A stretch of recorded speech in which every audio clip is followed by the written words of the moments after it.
హనుమాన్ ఉపాసన అంటే ఏంటి? ముఖ్యంగా హనుమాన్ చాలీసా నేర్చుకుంటున్నాం. మనం హనుమాన్ చాలీసా ఎందుకు నేర్చుకోవాలి? దాని ద్వారా ఏం అర్థం చేసుకోవాలి? ఇట్లాంటి ధార్మిక విషయాలన్నీ చర్చిద్దాం. ఈరోజు మనతో పాటు హనుమాన్ ఉపాసకులు, అంతేకాదు సనాతన ధర్మ పరిరక్షకులు శ్రీ తాడిపని ప్రదీప్ గారు మనకు గెస్ట్ గా ఉన్నారు. సార్ నమస్తే. నమస్కారం అండి. జై శ్రీరామ్. బాగున్నారా? సార్ మీ గురించి తెలుసుకుంటే మీరు ఒక బ్యాంక్ ఎంప్లాయీ. మళ్ళీ ఇటు ఆధ్యాత్మిక మార్గం వైపు చాలా అంటే ఎంతో స్పష్టంగా మీ ఆధ్యాత్మికమైన అడుగులు కనిపిస్తూ ఉంటాయి. మీకు అంటే ఇంత వైవిధ్యం ఒక గురు స్థానంలో లేకపోతే ఒక స్వామీజీ స్థానంలో కూర్చోబెట్టే వాళ్ళల్లో మేమైతే చూడము. అసలేంటి మీకు ఎట్లా మీ ప్రారంభం ముఖ్యంగా ధార్మికం వైపు మీరు ఎప్పుడు వచ్చారు? మీ జననం అలాగే మీరు చదువుకున్న చదువు. జై శ్రీరామ్ అమ్మ. చాలా సంతోషం. మీరు ఇందాక హనుమాన్ ఉపాసకులు అనగానే ఒక్కసారిగా నేనే ఎలా అనుకున్నాను అన్నమాట. అంటే ఉపాసన అంటే అంటే దగ్గర, వాసన అంటే ఉండడం, దేవుడికి దగ్గరగా ఉండడం. నిరంతరము కూడా హనుమాన్ చాలీసా స్మరిస్తూ ఉంటాం కాబట్టి ఆ స్వామి మీతో అలా పలికించారేమో. ఇప్పుడు దాకా నన్ను ఎవరు కూడా హనుమాన్ ఉపాసకులు అని అనలేదు. కాకపోతే నిజంగానే ఆ ఆంజనేయ స్వామి ఉపాసకులు మనందరము కూడా అదే విధంగా ఆయన దారిలో, ఆయన మార్గంలో వెళ్తూ ఉండాలి. మీరు ఇందాక అన్నారు కదా, ఎప్పుడు ప్రారంభమైంది అంటే ఇదేదో నిన్న మొన్న వచ్చింది కాదమ్మా. ఇది ఏంటంటే జన్మ జన్మ జన్మ సుకృతం అనమాట. ఇది నాకే అనిపిస్తూ ఉంటుంది. నేను దాదాపుగా ఎన్నో ఇళ్లలో హనుమాన్ చాలీసా చేసి ఉంటాను ఇప్పుడు దాకా. 2005 నుంచి నేను హనుమాన్ చాలీసా ఇళ్లలో చేయడం ప్రారంభమైంది. దానికి ముందు అంటే చిన్ననాటి నుండి ప్రతి ఒక్కరికి కూడా గురువు ఎవరు అంటే మొట్టమొదటి గురువు తల్లే. మా అమ్మగారు చిన్నప్పటి నుంచి బాల్ వికాస్ టీచర్ అనమాట. ఆవిడ మా వాళ్ళు సత్సవ భక్తులు. సో మా తాతగారి నుంచి కూడా అది ప్రతి సంవత్సరము కూడా పంట రాగానే ధాన్యం పంపించడం పుట్టపర్తి అన్నదానానికి. ఆ విధంగా మా అమ్మగారు ఏంటంటే పిల్లలందరినీ కూర్చోపెట్టి బాల్ వికాస్ నేర్పించేవారు. అప్పటి నుంచి మా అమ్మగారు బీకామ్ చదువుకున్నారు.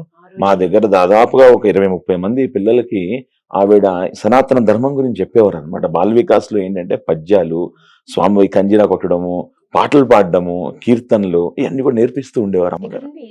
మన మల్కాజ్గిరి ఇంటి దగ్గర అంతేనండి. సో ఆ విధంగా నేర్చుకుంటూ ఉండేవాళ్ళం. సో మా అమ్మగారు చిన్నప్పటి నుంచి ఇలా నేర్పించడం, నాకు అలా చేయడం రావడం. నాకు హనుమాన్ చాలీసా అనేది ఎలా వచ్చిందంటే నగర సంగీతం చేసేవారు. సమ్మర్లో ప్రతిసారి కూడా నగర సంగీతం అంటే భజన చేసుకుంటూ నగరం అంతా తిరిగేవారు అనమాట. తిరిగి లోపల రాగానే హనుమాన్ చాలీసా చదివారు ఒకసారి. నాకు అస్సలు వచ్చేది కాదు. బా ఎలా నేర్చుకోవాలి ఇది హనుమాన్ చాలీసా, నాకు వస్తుందా అసలు? అందరూ బాగా చదివేస్తున్నారు అందరూ. అది చాలా చిన్నప్పుడు అండి, అరౌండ్ 10 years ప్లస్ అనమాట. అస్సలు వచ్చేది కాదు. కష్టపడి నేర్చుకున్నాను హాలిడేస్ లో అనమాట. I remember still. అది ఏంటంటే నాకు తెలుగు చూసి చదవడం కూడా రాదు, బట్ హనుమాన్ చాలీసా వచ్చేసింది. అంటే ఆ విధంగా అప్పట్లో మనకి ఇంత టెక్నాలజీ లేదు. యూట్యూబ్ లో విండాలా ఏం లేదు, బుక్స్ చూసి చదవడం, అలా చదివేది వినడం, ఆ విధంగానే చేసుకుని నేను నేర్చుకోవడం జరిగింది. మీ అమ్మగారు ఎలాగో ఉన్నారు, సో తన నగరం అంతా వ్యాప్తి చెందించేంత వరకు కూడా తను కష్టపడ్డారు. కానీ ఇంతమంది దేవుళ్లలో ఎందుకని హనుమంతుడే? అదేనండి, ఆ అమ్మ కూడా సత్సాయి బాబా గురించి చెప్పేది. బాబా భక్తురాలు, అమ్మ నాన్నగారు కూడా బాబా భక్తురాలు. నేను అలాగ ఉంటూ ఉండగా సడన్ గా ఏమైందంటే ఒకనొక సమయంలో స్వామి వెళ్ళిపోయిన తర్వాత స్వామివారి పాద నమస్కారాలు తీసుకున్నాను. నేను స్వామితో బాగా క్లోజ్ గా ఉండేవాడిని ఆ స్వామి దయ వల్ల అనమాట. తర్వాత మనకి ఏమైందంటే ఇంకా ఆ యూత్ వింగ్ అదంతా కొంచెం డిస్టర్బ్ అయింది. డిస్టర్బ్ అవగానే నాకు అలవాటు. సో అప్పుడు ఇంకా నేను ఒక ఆలయంలో, మా ఇంటి దగ్గర ఒక ఆలయంలో స్టార్ట్ చేసాం హనుమాన్ చాలీసా ప్రతి శనివారం 11 సార్లు. ఏ కాలంలో ఇది? ఇది మోర్ దెన్ 2000 అనుకోండి. 2005 దాకా అలా చేస్తూనే ఉన్నాం. అంటే వాళ్ళ గుడి మూసుకోవడం లేట్ అయిపోయేది కదా. 20 ఏళ్ల తర్వాత ఇప్పుడు గుళ్ళల్లో శనివారం రోజు హనుమాన్ చాలీసా చదవడం అనేది చాలా వైరల్ అవుతుంది. అవునండి. తాడిబండ ఆలయంలో అది ఒక అసలు ఎగ్జాక్ట్లీ ఇప్పుడు బాగా ఈవెన్ మా మల్కాజ్గిరిలో ఈ రోజు ప్రతి శనివారము ఒక 9 ఆలయాల్లో హనుమాన్ చాలీసా చేస్తున్నారు. అంటే వేరే వేరే టీమ్స్ అన్నమాట. సంస్కృతి ఇది 20 ఏళ్ల కిందటి సంస్కృతి. అంతేనండి. అంటే మనం ఏంటంటే దీనికి ఒక పేరు అలా ఏం పెట్టలేదు. అందరూ నలుగురు అందరు కాలనీలో పిల్లలందరినీ పిలిచేవాళ్ళు, దాదా అందరూ వచ్చేవారు. అంటే ఏదో ఒక పెట్టాలి కదా. మీరు సంస్థ పేరు ఏంటంటే హనుమాన్ చాలీసా టీమ్ అని పెట్టేసాం. హనుమాన్ చాలీసా టీమ్ అనగానే ఒక పంతులు గారు చెప్పారు, బాగుందన్న ఈ అక్షరం, హనుమాన్ చాలీసా టీమ్ అంటే 18 words వచ్చింది, ఇది చాలా బాగుంది పని అని చెప్తే ఇంకా అలా కంటిన్యూ అయిపోతూ వచ్చేసింది అనమాట. ఇంకా అలాగా మేము హనుమాన్ చాలీసా చేసుకుంటూ ఉండగా ప్రతి సాటర్డే ఒక్కొక్క ఇంట్లో హనుమాన్ చాలీసా అనమాట. అలా స్టార్ట్ చేయగానే ఒక 6 months దాకా నీళ్ళు అయిపోయినాయి. ఏం చేస్తారు పని గారు అంటే ఒక ఇంట్లో హనుమాన్ చాలీసా ఈ రోజు మీరు కార్యక్రమం పెట్టుకుంటారు. అంతే. అక్కడికి వెళ్ళి ఏం చేస్తారు? ఆ చుట్టుపక్కల వాళ్ళందరినీ గ్యాదర్ చేసి అది వాళ్ళ ఇంట్లో వాళ్ళందరూ పిలుస్తారు. ఓకే. మనం వెళ్తాం, హనుమంతుడు పట్టం అది పెట్టి హనుమాన్ చాలీసా పారాయణం చేస్తాం 11 సార్లు చేసేసి 11 సార్లు చేసేసి 2-3 పాటలు పాడి రామనామం అది చేసుకుని ప్రసాదం స్వీకరించి వెళ్ళిపోతాం అనమాట. అంటే వీకెండ్ అనగానే ఏదో జనాలు ఎటు వెళ్ళిపోతారు కదా, మనం కాపాడాలి, వాళ్ళు ఎటు పంపకూడదు, అందరికీ కూడా ఒక ప్రోగ్రామ్ లాగా ఉండాలి అనేసి మనం ఇలా స్టార్ట్ చేయడం జరిగింది. అలా చేయగా నాకు చిన్నప్పటి నుంచి అలవాటు ఏంటంటే ఈ ఆర్ఫన్ స్కూల్స్ కి వెళ్ళడము ఇవన్నీ అలవాటు. అంటే సత్సంగ దాంట్లో బాగా చేసేవాళ్ళము. ఆ విధంగా నేను ఇక్కడ స్టార్ట్ చేస్తాను అనమాట. అంటే ఇయర్లీ వన్స్ మనం ఓల్డ్ ఏజ్ హోమ్ కి వెళ్తాము. ఇప్పుడు మదర్స్ డే రీసెంట్ గా అయింది కదా, ఆ రోజు అంటే దాదాపు 16 సంవత్సరాలకు ఒకటే ఓల్డ్ ఏజ్ హోమ్ అనమాట. వాళ్ళకి ఏంటంటే వాళ్ళు మేము వస్తున్నాం అంటే ఆనందపడిపోతూ ఉంటారు. వాళ్ళకి ఫ్రూట్స్ ఇచ్చి వాళ్ళతో మాట్లాడి వాళ్ళతో సినిమా పాటలు పాడి, అంటే మాట్లాడే వాళ్ళు లేక వాళ్ళు చాలా బాధపడిపోతూ ఉంటారు అనమాట. సో ఆ విధంగా అదే విధంగా ఫ్రెండ్షిప్ డే వస్తుంది. ఇప్పుడు first Sunday off August every year మనం బేగంపేట్ బ్లైండ్ స్కూల్లో అక్కడ హనుమాన్ చాలీసా చేసి బరేలీలో హనుమాన్ చాలీసా వేయించి నేర్పించాం వాళ్ళకి. బ్రెయిలీ లిపిలో హనుమాన్ చాలీసా వేయించాం, గోవిందనామాలు వేయించాం, నేర్పించాం కూడా. దానివల్ల ఆ ఇన్స్టిట్యూట్ వాళ్ళు కూడా చెప్పడం అనమాట, పిల్లల్లో ఒక మేధస్సు, ఒక ఏకాగ్రత, కాన్సన్ట్రేషన్ అనేవి బాగా పెరిగినాయి పని. ఇది చాలా బాగుంది, మీరు ఎవ్రీ ఇయర్ చేస్తే బాగుంటుంది అన్నట్టుగా మేము ఎవ్రీ ఇయర్ అక్కడ చేయడం జరుగుతుంది అనమాట. దాదాపు 450 మంది బ్లైండ్ విద్యార్థులు ఉంటారు. వాళ్ళ దగ్గర మేము నేర్చుకుంటాం. దాదాపుగా మా టీం అంటూ ఉండదండి, చాలా మంది ఉంటూ ఉంటారు. ఎందుకంటే దాదాపుగా నేను 2000+ చేస్తుంటాను హనుమాన్ చాలీసా ఇన్ని సంవత్సరాల్లో. సో కుదిరినప్పుడు వస్తూ ఉంటారు భక్తులు, కుదిరినప్పుడు వాళ్ళు, కాకపోతే అట్లీస్ట్ వాళ్ళు మెసేజ్ చూస్తారు, రావాలి అన్న తపన. అంటే ఎలా ఉంటుందంటే చాలా మంది ఉద్యోగరీత్యా స్టేట్స్ వెళ్ళిపోవడము, కొంతమంది ఇక్కడ ఉండడము, అలాగా రకరకాలుగా టీం వాళ్ళు ఉంటూ ఉంటారు అనమాట. మనం ఎవరిని ఏమి అనడానికి లేదు, ఇది ఎంత వాలంటరీ కాబట్టి. ఒకటి మాత్రం నేను అనుకున్నాను, ఎప్పుడు కూడా డబ్బు ప్రస్తావన రాకూడదు. అది మాత్రం నేను మీరు పాటిస్తున్న నియమం అంతే. డబ్బు అనేది ఎప్పుడైతే వచ్చిందో ముందు కూర్చోవాలి, వెనక్కి కూర్చోవాలి, ఉన్నవాళ్ళు లేని అటువంటి ఏ ఉండకూడదు అనమాట. హనుమాన్ చాలీసా అంటే హనుమాన్ చాలీసా అంతే అంతే అంతే. కాకపోతే ఏంటంటే ఈ సేవలు చేస్తూ ఉంటాం కదా, ఈ ఓల్డ్ ఏజ్ హోమ్ లోను, దానికి ఫుడ్ అది కావాల్సి వస్తుంది. సో మనకి ఎలా ఉంటుందంటే, చిన్న పిల్లడు మన దగ్గర ఒక అబ్బాయి ఉన్నాడు సూరజ్ అనేసి, ఆ అబ్బాయి 6th 5th క్లాస్ నుంచి మన Hanuman Chalisa team. First job రాగానే ఫోన్ చేస్తారు, నా ఫస్ట్ జాబ్ వచ్చింది, ఏం చేయమంటావు? అరే ఫస్ట్ మీ పేరెంట్స్ బట్టలు కొనరా అన్న, చేస్తాను. అదంతా కాదు, నెక్స్ట్ ఏం చేయాలి చెప్పు, ఏదో ఒకటి చెప్పు, నేను చేస్తా. అంటే మనం కూడా, నువ్వు రెగ్యులర్ గా రావట్లేదు హనుమాన్ చాలీసాకి, ఫస్ట్ 3 weeks రా, నేను అప్పుడు చెప్తాను ఏం చేయాలి. అంతే కదంటే. సో ఆ విధంగా వచ్చిన తర్వాత అప్పుడు మనం చెప్తాం, అయితే ఈసారి నీకు ఛాన్స్ ఇస్తున్నా ఈ బ్లైండ్ స్కూల్ ఇవ్వడానికి. అంటే వాళ్ళకి చిన్నప్పటి నుంచి వాళ్ళు చూసి చూసి చెయ్యాలని తప్పనమాట. అంటే ఈ రోజు యువత ఎలా ఉన్నారంటే, వాళ్ళకి నువ్వే లీడర్ రా, నువ్వు చెయ్యాలి అని చెప్తే చాలు, వాళ్ళు చేసేస్తారు అనమాట. అది చాలా ఉపయోగం. అంటే యువత ఎక్కువగా హనుమంతుని భక్తులే ఉన్నారు. ఎంత గాఢంగా ఇష్టపడుతున్నారు ఆ దైవాన్ని అని అంటే, ఇప్పుడు తాడుబండి ఒక పెద్ద ఎగ్జాంపుల్ మనకి. అసలు ఈ మధ్య కాలంలో ఆ టెంపుల్లో, ఆలయంలో నిలబడడానికి చోటు ఉండట్లేదు. అందరూ అబ్బాయిలు అయ్యుండి బయటికి వచ్చి ఏడుస్తూ మాట్లాడుతున్నారు రీల్స్ లో. ఎంత ముచ్చటేస్తుందో అట్లాంటి అబ్బాయిల్ని చూస్తే. ఈ హనుమాన్ చాలీసా మనకు నేర్పిస్తున్నది ఏంటి అంటే మీరేం చెప్తారు? హనుమాన్ చాలీసా అంటే ఎప్పుడు కూడా ఈ హనుమాన్ చాలీసా బయటికే చదవాలి. ఆయన వాయుస్తుడు అనమాట, వాయువుకి పుట్టినారు కాబట్టి ఈ కలుషితమైన వాయువు కూడా పవిత్రం అయిపోయేది ఈ హనుమాన్ చాలీసా. మనం ఇప్పుడు ప్రవచనం బయటికి చదువుతూ ఉంటే, ఇంకా మీకు మెట్రోలో వెళ్తున్నారు బయట చదువు పక్కలే అనుకుంటారంటే చదువుకోండి, అలా కాదు. కానీ సాధ్యమైనంత బయటికి చదివితే ఎలా ఉంటుందంటే, ఈ కలుషితమైన వాయువు కూడా ప్యూరిఫై అయ్యే శక్తి ఈ హనుమాన్ చాలీసాకు ఉంటుంది అనమాట. కాబట్టి మనం వాయువు ఉన్నంత కాలమే మనం ఉంటాం, వాయువు లేకపోతే దీన్ని దేహం అనరు, శవం అంటారు. కాబట్టి చివరి దాకా మనం హనుమాన్ చాలీసా అనేది పఠిస్తూ ఉండాలి. ఎప్పుడైతే మనం పఠిస్తూ ఉంటామో ఆ పాజిటివ్ ఎనర్జీ అనేది ఒక ఎరా మన చుట్టూ వచ్చేస్తూ ఉంటుంది అనమాట. ఎదుటి మనిషి అబద్ధమాడడానికి కూడా భయపడతారు. హనుమాన్ చాలీసా చాలా ఇందా అన్నారు హనుమాన్ ఉపాసకులు అనేసి. హనుమాన్ ఉపాసకులు అనేది చాలా పెద్ద ఇదనమాట. ఆంజనేయ స్వామి అంటే మామూలు కాదండి.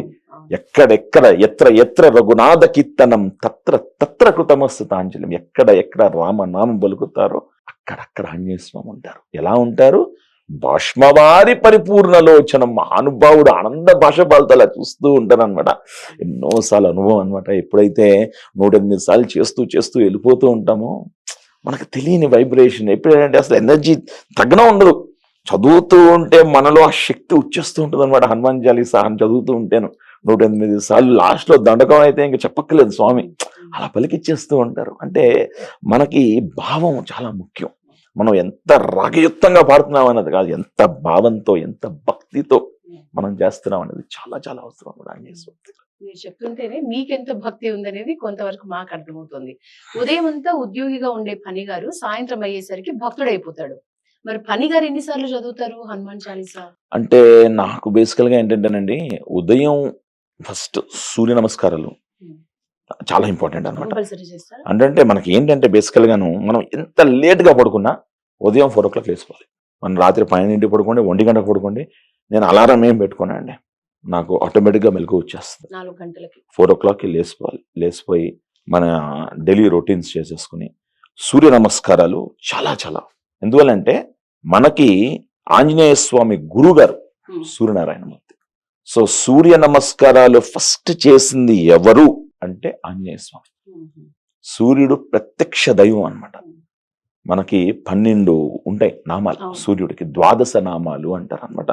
ఓం మిత్రాయ నమః, ఓం రవయే నమః, ఓం సూర్యాయ నమః, ఓం భానవే నమః, ఓం ఖగాయ నమః, ఓం పూష్ణే నమః, ఓం హిరణ్యగర్భాయ నమః, ఓం మరీచయే నమః, ఓం ఆదిత్యాయ నమః, ఓం సవిత్రే నమః, ఓం అర్కాయ నమః, ఓం భాస్కరాయ నమో నమః. ఈ నామాలతోటి ఫస్ట్ సూర్య నమస్కారాలు చేసింది ఆంజనేయ స్వామి వారు. సో మనం సూర్య నమస్కారాలు చేస్తే సరిపోద్దా అంటే కాదండి. సూర్య నమస్కారాలు అంటే సూర్య ఉపాసన అంటే చాలా శక్తివంతమైంది అనమాట.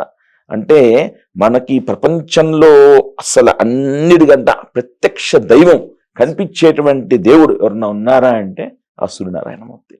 అంటే ఆదివారం చాలా విశేషంగా చాలా మంది చెప్తూ ఉంటాను, వీకెండ్ అని పడుకుంటారు. ఆది అంటే మొదలు, ఆ రోజు కనీసం సూర్యోదయానికి ముందు నిద్రలేగనని చెప్తున్నాం. ఇంత మా కాలంలో మా అమ్మగారు ఎలా ఉండేవారంటే పొద్దున్న సూర్యోదయానికి ముందు లేచి స్నానం చేస్తే కానీ స్టవ్ వెలిగించేవారు కాదు. కానీ ఇప్పుడు ఎలా అయిపోయింది, ట్రెండ్ ఎలా అయిపోయి ఫాలో అయిపోతుందంటే, అయ్యా మీరు పొద్దున్న లెగని చాలు కనీసం ఆ స్థాయికి వచ్చేసాం. ఇంకా దిగజారకూడదు, మనం అట్లీస్ట్ మనం పాటిస్తూ ఉండాలి. సూర్య నమస్కారాల వల్ల లాభాలు అంటే ఏం చెప్తారు మీరు? సూర్య నమస్కారాల వల్ల లాభాలు, అనేక లాభాలు. అంటే ఫ్లెక్సిబిలిటీ, అంటే బాగా ఫ్లెక్సిబిలిటీ. ఎప్పుడైతే మనం బాడీ ఆ బెండింగ్స్ చేస్తూ ఉంటామో మనం ఎటువంటి కష్టాలైనా ఓవర్కమ్ అయ్యేటువంటి ఆ శక్తి, ఆ ఎనర్జీ, ఆ కేపబిలిటీ, ఆ ఆలోచన విధానం మనకు వచ్చేస్తుంది ఆటోమేటిక్గా అనమాట. బేసికల్గా ఎలా అంటే ఫ్లెక్సిబిలిటీ అనేది చాలా ఇంపార్టెంట్. ఇవాళ రేపు యూత్ ఎలాగంటే ఒక చిన్న చేంజ్ వస్తే తట్టుకోలేకపోతున్నారు. ఒకటండి, నాకు ప్రతిసారి ఎగ్జామినేషన్ సెంటర్ ఒక చోట పడుతుంది, సడన్ గా వేరే చోట చేంజ్ అయింది, అమ్మో ఎలాగా దాబరా పడిపోతున్నాడు, టెన్షన్ పడిపోతున్నాడు. అంటే 10 మందికి చెప్తాడు, బాస్ నాకు ఇలాగైపోయింది ఇలాగైపోయింది, దాన్ని మానేదేం లేదు, దాని టైం వేస్ట్. దాని తర్వాత మళ్ళీ అడాప్ట్ అవుతాడు, దాని తర్వాత చేంజ్ అవుతాడు. ఆ అడాప్షన్ అనేది ఇమ్మీడియట్ గా అయిపోద్ది. సూర్య నమస్కారాలు చేస్తే మనం ఎటువంటి చేంజ్ కన్నా కానీ ఇమ్మీడియట్ గా మనం ఆటోమేటిక్ గా అడాప్ట్ అయిపోతాం అనమాట. ఇదేంటో రెవల్యూషన్ వరల్డ్. ప్రతిసారి మనం ఒకటే దాంట్లో ఉండలేం కదా, మనం మారుతూ ఉండాలి. కాలం ఎలా మారుతుందో కాలానికి అనుకూలంగా మనం కూడా అడాప్ట్ చేసుకుంటూ ఉండాలి. సో ఆ విధంగా మనం ఎప్పుడైతే ఆ సూర్య నమస్కారాలు చేస్తూ ఉంటామో మనలో ఆ చైతన్యం అనేది, ఆ ఏకాగ్రత అనేది బాగా పెరుగుతూ ఉంటుంది. అంటే సూర్య నమస్కారాలు ఒక్కటి చేస్తే కాదు, నిద్ర మనిషికి బాగా ఉండాలి. మన food habits very very important. మనకి ఎంత అవసరమో అంతే తినాలి. తిండి కోసం మనం బతకూడదు, మన కోసం మనం నిలబడడం కోసం, మన కర్మలు చేయడం కోసం మనం తిండి తినాలి. సో ఎప్పుడైతే మనం అది కంట్రోల్ చేసుకుంటామో దెన్ మనం బాగా కొనసాగలుగుతాం అన్నమాట మన జీవితాన్ని. మీరు హనుమాన్ చాలీసా ఎన్నోసార్లు చదువుంటారు. హనుమాన్ చాలీసా రెగ్యులర్ గా చదవటం వల్ల మనకు వచ్చే గుణాలు గాని, మనకు ప్రధానంగా అలవరుచుకునే ఒక మంచి విషయాలు గాని అంటే ఏం కలుగుతాయి? మీరు ఎక్స్పీరియన్స్ ఆల్రెడీ చాలా ఉంది కాబట్టి. అంట బుద్ధిర్ బలం యశో ధైర్యం నిర్భయత్వం అరోగతాం అగాచ్యం వాక్పటుత్వం చ హనుమత్ స్మరణాభవేత్. హనుమ అంటే చాలా అనమాట. ఈ 8 వచ్చేస్తాయి.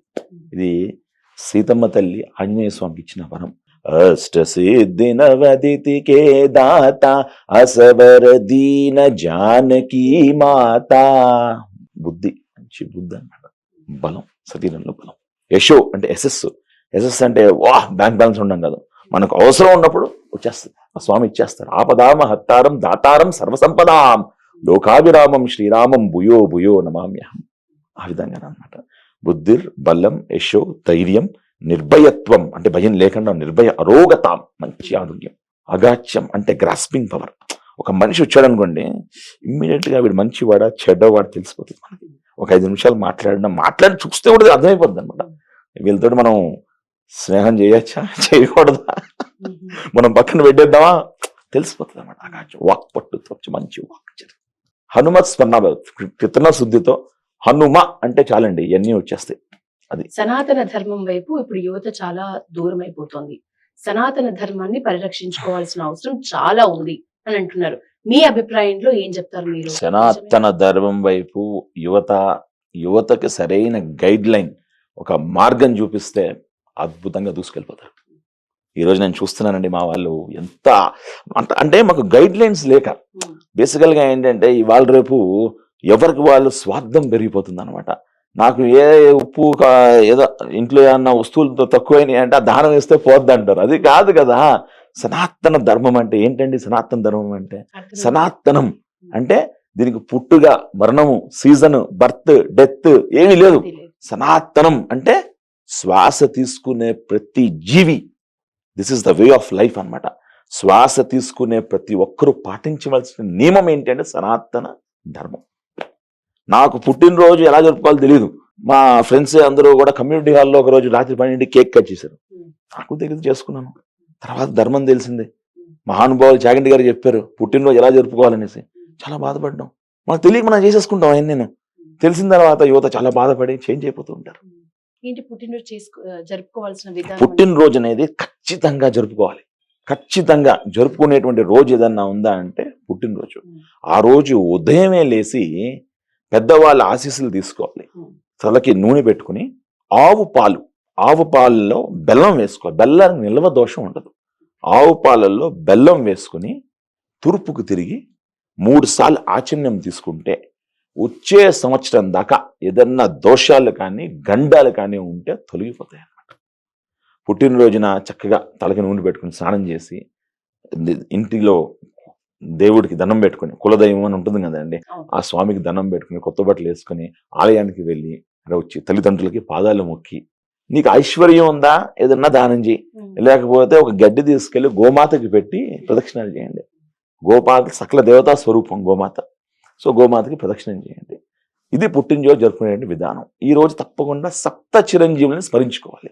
హస్వద్దామ, బలి, వ్యాసుడు, విభీషణుడు, హనుమంతుడు, కృపాచార్యుడు, పరశురాముడు. ఇది పుట్టినరోజు జరుపుకునేటువంటి తీరు. కానీ ఇవాళ చూస్తున్నాం ట్యాంక్ బండ్ పైన అక్కడికి నాకు చాలా బాధ కలుగుద్ది అనమాట చూస్తుంటే. ఏంటి అసలు ఆ రంగులు కొట్టేసుకుని రకరకాల షేపుల్లో రకరకాల డిజైన్స్ లో ఇలా కోసేసేసుకుని, అంటే తెలియక పాపం. అంటే మనకి ఎలా ఉంటుందంటే అంటే ఒక శిల్పి చెప్తారంట, ఏంటన్నా ఏం చేస్తున్నావు అంటే, ఒక రాయిలో ఆల్రెడీ విగ్రహం ఉంది కాకపోతే ఆ వేస్టేజ్ తీసేస్తున్నాను అనేసి. ఆ విధంగా మనం కూడా వేస్టేజ్ తీసేస్తే ప్రతి ఒక్కళ్ళలోనూ కూడా ఆ యొక్క సనాతన ధర్మాన్ని చూడొచ్చు అనమాట. సో ఆ వేస్టేజ్ తీయడం అనేది చాలా ఇంపార్టెంట్. నాలో కూడా చాలా వేస్టేజ్ ఉండేది, ఇంకా ఉంది, తీయాలి. అవన్నీ కూడా వెళ్ళిపోతూ ఉండాలి. వెళ్ళిపోతూ ఉంటే అప్పుడు మనం ప్రతి మనిషిలోనూ కూడా పరమాత్మని చూడగలుగుతాం. హని గారు, మీరు చేస్తున్న ధార్మిక కార్యక్రమాలు ఏంటి అంటే ఏం చెప్తారు? ధార్మిక కార్యక్రమాలు అంటే నాకు ఒక మనిషిగా పుట్టడం నా అదృష్టం అండి. 84 లక్షల జీవరాశులు ఉన్నాయి ఈ లోకంలో. కొన్ని చెమటతో పుడతాయి, కొన్ని భూమిని చీల్చుకుని పుడతాయి, కొన్ని తల్లి గర్భంలో ఉండి పుడతాయి. సో ఆ విధంగా ఒక మనిషిగా పుట్టడం అనేది చాలా చాలా విశేషం అన్నమాట. సో మనిషికి మాత్రం స్వరపీఠిక అనేది ఉంటుంది. కాబట్టి మన కర్తవ్యం అంటే ఏదో స్వామి నాకు కల్పించినటువంటి ఒక అదృష్టంగా నేను భావిస్తూ ఉంటాను అంతే. ఇందాక చెప్పినట్లుగా ప్రతి శనివారం హనుమాన్ చాలీసా భాగ్యనగరంలో హైదరాబాద్లో ఏదో ఒక గృహం నందు కానీ ఒక ఆలయం నందు కానీ కంపల్సరీ ఉంటుంది. ఎక్కడన్నా కానీ మనం భాగ్యలక్ష్మి టెంపుల్ దగ్గర చేసాం చార్మినార్లో, అదే విధంగా ఒక చిన్న నేను చెప్తాను పాడిస్తారు అక్కడ వచ్చే వాళ్ళకి అర్థం కూడా అంటే అర్థం మొత్తం చెప్పలేం కదా హనుమాన్ చాలీసాది. మనం దాని భావన ఏదన్నా ఒక మంచి విషయం చెప్తాం ఆ రోజు అనమాట. 5 సార్లు హనుమాన్ చాలీసా, ఇంతకుముందు 11 సార్లు చేసేవాళ్ళం. ఇప్పుడు ఏంటంటే టైం కన్సర్న్ ఎక్కడెక్కడి నుంచో రావాలి జనం అందరూ కూడా ఒక టెంపుల్ కి. మనం హైదరాబాద్ మొత్తం చేస్తాం. సో ఎక్కడన్నా కానీ అందరు రావాలి, అందరం కూర్చుని 5 సార్లు హనుమాన్ చాలీసా చేసుకుని దండకం చదివి సో ఒక మంచి మాట ఏదన్నా చెప్పుకొని ప్రతి శనివారం అది చేస్తామండి. అదేవిధంగా ప్రతి మంగళవారము కూడా 108 ప్రదక్షిణాలు చేస్తాం అన్నమాట ఒక ఆలయంలో రామనామంతో ప్రతి మంగళవారం. ఇది కూడా దాదాపు ఒక 15 సంవత్సరాల నుంచి అవుతుంది అనమాట. మనకి పహాడీ హనుమాన్ నేనేంటంటే బాగా డెవలప్ టెంపుల్స్కి వెళ్ళనండి. ఏదైతే దూపదీప నైవేద్యం అవ్వట్లేదో ఆ టెంపుల్స్ కి వెళ్ళి అక్కడ మేము కర్ర సేవ చేస్తాం, అంటే క్లీనింగ్ చేస్తాం. టెంపుల్ అంతా పరిశుభ్రం చేసేసి చుట్టుపక్కల పిలిచి అయ్యా నువ్వు ప్రెసిడెంట్, నువ్వు సెక్రటరీ, నువ్వు ఇది అని వాళ్ళకి చెప్పేసి ఇంకా మనం చిన్న చిన్నగా సేవ చేసి అక్కడ డెవలప్ అయిపోగానే ఇంకో టెంపుల్కి వెళ్ళిపోతాం. అలాగే చాలా టెంపుల్స్ చేసాం అప్పుడు దాకా అనమాట. ఆ విధంగా వేరే టెంపుల్కి వెళ్ళడం, మళ్ళీ అక్కడ టెంపుల్లో అక్కడ చుట్టుపక్కల అందరినీ కూడా ఇంటింటికి వెళ్ళి పిలుచుకుని రావడం. ఫస్ట్ మనమే సేవ చేస్తాం, దాని తర్వాత ఇంటింటికి వెళ్ళి ఒక టీం వెళ్తే ఇంటింటికి పిలుస్తుంటాం, మనం సేవ చేస్తుంటాం. వాళ్ళు కూడా వస్తారు. పిల్లలు బాగానే అండి, పిల్లల్లో ఏంటంటే ఏం ఉండదు, కళ్ళకప్పడం లేదు, టక్క టక్క టక్క చేసేస్తూ ఉంటారు అనమాట. అందరం కూడా ఉత్సాహంగా చేసేసి అందరికీ కూడా ఏదైనా ఒక రిఫ్రెష్మెంట్ అనమాట, సమోసా అయితే తెప్పించేసి పిల్లలందరికీ పెట్టేసి ఒక ఆదివారం అలాగా టెంపుల్ క్లీనింగ్ లో చాలా చాలా బాగుంటుందండి. ఒక పాత టెంపుల్ ఏదైనా తీసుకుని దాన్ని క్లీన్ చేసి అక్కడ మనం హనుమాన్ చాలీసా చేస్తే ఆ పండితులు కూడా చాలా ఆనందిస్తారు. భక్తులు రాక స్వామికి ఏదో అలంకరణ చేయాలని పొంగిపోతూ ఉంటారు పండితులు అనమాట. కానీ వాళ్ళకి ఏం చేయాలి తెలియదు. కాబట్టి ఆ విధంగా మేము చేస్తూ ఉంటాం. అంటే ప్రతి శనివారం ఉదయం ప్రదక్షిణాలు అవుతాయి, సాయంకాలం హనుమాన్ చాలీసా అవుతుంది. ప్రతి మంగళవారం ఉదయం ప్రదక్షిణాలు అవుతాయి, సాయంత్రం లేట్ అయిపోద్ది కదండి, ఇంకా నాకు కుదరదు ఆఫీస్ రీత్యా. శనివారం ఆదివారం సూర్యనారాయణమూర్తి టెంపుల్లో ప్రదక్షిణాలు అవుతాయి, సూర్య నమస్కారాలు అవి చేస్తూ ఉంటాం అనమాట. ఆ విధంగా ఇంకా మాకు హాలిడే ఉంది అంటే ఏదో ఒక ఇంట్లో 108 సార్లు హనుమాన్ చాలీసా ఉంటుంది ఆ రోజు. మీకు ఇష్టమైన ఆలయం ఏంటి? నాకు ఇష్టమైన ఆలయం అంటే ఆంజనేయ స్వామి ఆలయంలో పహాడి హనుమాన్ టెంపుల్ అండి. అంటే నేను బాగా ఏంటంటే నేను చెప్పాను కదండి, బాగా జనం ఉన్న టెంపుల్స్ అసలు వెళ్ళనండి, ఎవరు పట్టించుకునే టెంపుల్స్కే నేను వెళ్తూ ఉంటాను అనమాట. ఎందువల్లంటే అటువంటి టెంపుల్స్ ఒక్క టెంపుల్ చేస్తే 100 టెంపుల్ అభివృద్ధి చేసినట్టు అనేసి మన శాస్త్రం చెప్తూ ఉంటుంది. కాబట్టి ఆ విధంగా మనం అటువంటి టెంపుల్స్ ఐడెంటిఫై చేస్తూ ఉంటాం. బయట వెళ్తూ కూడా చాలా మంది చెప్తూ ఉంటారు నాకన్నా ఈ టెంపుల్ చాలా పురాణితమైన టెంపుల్, ఎవరు పట్టించుకోవట్లేదంటే సరే మనం ప్లాన్ చేద్దాం. అంటే స్వామి అనుగ్రహం, ఇది మనం ఏం చేస్తున్నాం మనం చేస్తాం అన్నది కాదు, ఆ స్వామి మన చేత ఆ సమయంలో అక్కడ చేయించుకుంటున్నారు. మాకు ఆ ఎనర్జీ లెవెల్స్ ఇచ్చారు కాబట్టి ఆయన ఇచ్చిన శరీరానికి ఏదో ఆయన కృతజ్ఞతగా ఏదో ఇవ్వాలి కాబట్టి మనం చేస్తున్నాం, చేయగలుగుతున్నాం. నా వెనక ఉండేటువంటి మా టీం సభ్యులు అందరూ కూడా చేయూతనిస్తూ ఉన్నారు కాబట్టి ఇలాగా కొనసాగుతుందండి. మీకు ఇంకా కొంత పర్సనల్ ఒక టాపిక్ అడిగితే, ఆఫీస్ లో ఎట్లా చూస్తారు మిమ్మల్ని? అంటే ఒక అసలు ఆఫీస్ లో ఇదేం ఉండదండి. ఆఫీస్ వర్క్ లాగానే ఉంటాను. అసలు ఆఫీస్ లో వాళ్ళకి చాలా మంది తెలియదు కూడాను. అసలు అంటే మామూలుగా అంత డీప్ గా ఎక్కువ మాట్లాడడం అంత మాకంటే వర్క్ లోనే ఉంటాం ఎక్కువ కాబట్టి అంత డీప్ గా ఏమి ఉండదు. బట్ అంతా జై శ్రీరామ్ అయితే జై శ్రీరామ్ అంటే అంటూ ఉంటాం. అంతా కూడా జై శ్రీరామ్ అని పలకరిస్తుంటాం. మాకు ఏంటంటే ఇది ఆఫీస్ లో ఏంటంటే అన్ని రకాల వాళ్ళు ఉంటారు కాబట్టి అందరికీ గౌరవిస్తూ ఉండాలి కాబట్టి నేను అటువంటిది ఎక్కడా కూడా ఎవరిని కూడా హర్ట్ చేయకుండా మనం చూసుకుంటూ ఉంటాం అన్నమాట. చివరి ప్రశ్న, మీ ద్వారా మేము ఈరోజు దండకం వినొచ్చా? అట్లా అంటే మధ్యలో నుంచి పాడొచ్చు అయితేనే? డెఫినెట్ గానండి, కాకపోతే కొంచెం గట్టిగా ఉంటుంది స్వామివారిని. శ్రీ ఆంజనేయం ప్రసన్నాంజనేయం ప్రభాదివ్యకాయం ప్రతీకీర్తిప్రదాయం భజే వాయుపుత్రం భజే బాలగాత్రం భజేహం పవిత్రం భజే సూర్యమిత్రం భజే రుద్రరూపం భజే బ్రహ్మతేజం పఠించున్ ప్రభాతంబు సాయంకాలంబున నీ నామ సంకీర్తనలు చేసి నీ రూపు వర్ణించి నీ మీదనే దండకం ఒక్కిటిం చేయ సుహించి నీ ముక్తిగా వించి నీ సుందరం వెంచి నీ దాసదాసుండనై రామభక్తుండనై నిన్నునే కొల్చద నీ కటాక్షంబునం చూచితే వేడుకలు చేసితే నా మొలాలకించి రక్షించితే నన్ను రక్షించితే అంజనాదేవి గర్భస్వయా దేవ నిన్నెంచనే నెంచవాడనన్ దయాశాలివై చూచితే దాతవై భోచితే దగ్గరం బీచితే తొల్లి సుగ్నీవుకు మంత్రివై స్వామి కార్యాభనందుండి శ్రీరామ సౌమిత్రులం జూచి వారిని విచారించి సర్వేషు పూజించి యబ్బాను జుంబంటుగా వించి యవ్వాలిని జంపికా కుద్ద తిలకుంచి దయాసృష్టి విచ్చించి కిస్తించ కెత్తించి శ్రీరామ కార్యాద్రిమై లంకయుం తెంచియున్ లంకెనున్ కొట్టియున్ లంకయున్ కాల్చియున్ భూమి జంచూచి ఆ ఉంగరం పొంగయా ఉంగరమునిచ్చి ఆ రత్నముం తెచ్చి శ్రీరాముకున్నిచ్చి సంతుష్టినిం చేసు గ్నీవును అంగదం జాంబవం తాది నీలాగుడం చేసి వానర్కులై పెత్రుకులై దైత్యరంత్రం చగా రావణం దృండకాలాగ్నిరుద్రుండనై కోరి బ్రహ్మాండమైనట్టి శక్తి వేచి ఆ లక్ష్మణున్ ముచ్చనం దింపగా నప్పుడే బోయి సంజీవినిం తెచ్చి సౌమిత్రకున్నిచ్చి ప్రాణంబు రక్షింపగా కుంభ కర్ణాది వీరాదితో పోరాడి చెండాలి శ్రీరామ బాణాగ్ని వారందరిన్ రావణం చంపగా నందలో కంబులానందమయ్యుండన వీల విభిక్షణున్ వేడుకంతోడు కన్వచ్చి సీతా మహాదేవిని తెచ్చి శ్రీరాముకున్నిచ్చి అయోధ్యకున్ వచ్చి పట్టాభిషేకంబు సంభ్రమమయ్యుండ నీకన్న నాకెవ్వరన్ గుర్తులేరంచు వర్ణించును సేవించి రామ భక్తి ప్రతస్తంబుగా నిన్ను నీ నామ సంకీర్తనలు చేసుతే పాపముల్ బాయునే భయముల్ తీరునే భాగ్యముల్ కలుగునే సకల సామ్రాజ్యములు సకల సంపదలు కలుగునే యువదిత్రమయ్యప్పుడు తల్తత నీ జీవయం దుండిని దీర్ఘదేహంబు త్రైలోక్య సంచారి వై రామనామాంచిత జ్ఞాని వై బ్రహ్మ తేజంబునన్ రుద్ర కల్లూర హవ్వీర హనుమంత ఓంకార రింకార శబ్దముల్ భూత పేత పిశాస సక్కిని డక్కిని గాలి శబ్దంబులం నిలబడం గొట్టిని ముష్టిఘాతంబులన్ బాహుదండంబులన్ రోమ ఖండంబులం దృంచి కాలాగ్ని రుద్రుండవై బ్రహ్మ ప్రభాభీసమైన నీ దివ్య తేజనం చూచినా రుద్రునాముందు నరసింహయను చుందయా సృష్టి విచ్చించి నన్నేలు నా స్వామి నమస్తే సదా బ్రహ్మచారి నమస్తే వాయుపుత్ర నమస్తే నమస్తే నమస్తే నమస్తే నమో నమః సంజీవాన్యే స్వామికి జై ప్రసన్నాన్యే స్వామికి జై దాసాన్యే స్వామికి జై కేశరి హనుమాన్ की जय पंचमुखी आन्ये स्वामी की जय अभयान्ये स्वामी की जय स्वच्छरासेतान्ये स्वामी की जय वीरान्ये स्वामी की जय धैर्यान्ये स्वामी की जय बजरंग बली की जय बोल श्यावर रामचंद्र की जय रामाय रामभद्राय रामचंद्राय वेदसे रघुनाथाय नाथाय सीताय पतये नमः राजा रामचंद्र की जय మీకు కూడా జై. जय श्री राम ఇంకొక మాటే లేదు. మీ జ్ఞాపక శక్తికి, మీ స్పష్టతకి, మీ వాక్కుకి, ఇంత వాక్కు నిజంగానే మీ స్వరపేటిగా దేవుడు అట్లా ఇచ్చిండ్రు. మీరు దాన్ని చాలా తగిన రీతిలో ఉపయోగిస్తున్నారు అని మాకు కూడా అనిపించింది. మీ ఇంత అమూల్యమైన సమయాన్ని ఈ రోజు మాకు కేటాయించినందుకు ప్రత్యేక ధన్యవాదాలు. Jai Shriram. Thank you so much అండి.